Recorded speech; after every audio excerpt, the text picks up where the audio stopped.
You wouldn't have to read even a single article about the disappearances to know that. It's common knowledge, at least around these parts. And it strikes me suddenly how odd it is that we've never met.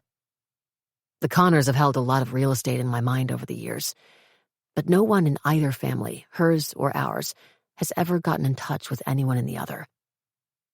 And because our sisters went missing from different towns, their cases were handled by separate jurisdictions. I've spoken with the detective on her sister's case, and I'm sure she's spoken with the one on mine, but we've never overlapped. Until now. And, I say, no one knows why. After all this time. Why the two of them? What does she expect me to say? Does she not think the police explored that question? Or that every journalist and podcast host hasn't gone down that road a dozen times? I don't know the answer because no one does. And if she thinks the two of us are going to figure out in an hour what no one has in almost a decade, she's delusional. I know it sounds far-fetched, she says. But talking to you is the only thing I haven't done. If there's any similarity between their lives, the police looked into all of that. I know. But no one knows them like us. The police missed something, and I think we have a shot at figuring it out. They're not coming back, I say slowly. Kasey and Jules are dead. I'm nervous for a second that Jenna is still holding on to the hope that I gave up long ago.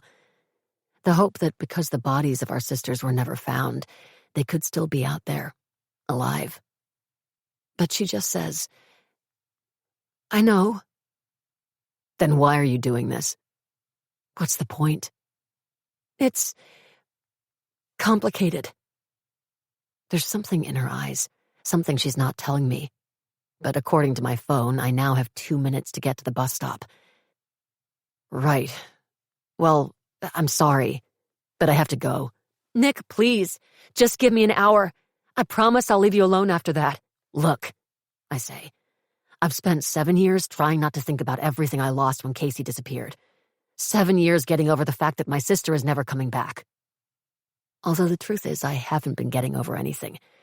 I've been methodically numbing myself to it. And even so, any semblance of peace I have feels as if it's balancing on the edge of a knife. One breath and it would all tip over. I'm not about to undo that for the sake of some stranger. I turn again to leave, but Jenna grabs my forearm. Wait! I get it, I do. But there's something I haven't told you. The reason I'm doing this, the real reason. I found something the police didn't have during their original investigation. Her words hit me in the knees. And for the briefest moment, a millisecond in time that makes me hate myself, I don't want to ask what she found, because I'm too scared to know.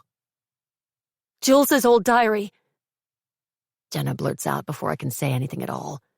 She, wrote something about that summer that the police didn't know. And if our sisters' cases are connected like we think they are, information about hers is information about Kasey's too. I stare at her in silence, but inside I'm screaming for her to go away, for my body to run, for something, anything to get rid of this new ache in my chest. When I open my mouth, though, all I can say is, what did she write? First, talk to me about Kasey's disappearance. Are you serious? I say. You're not going to tell me?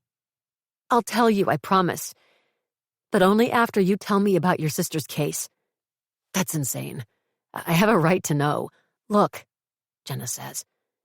You just made it very clear that you don't want to talk about your sister or her disappearance. So if I tell you what I found out, how do I know you're not just going to walk away? Think of it as collateral. I'll talk when you do.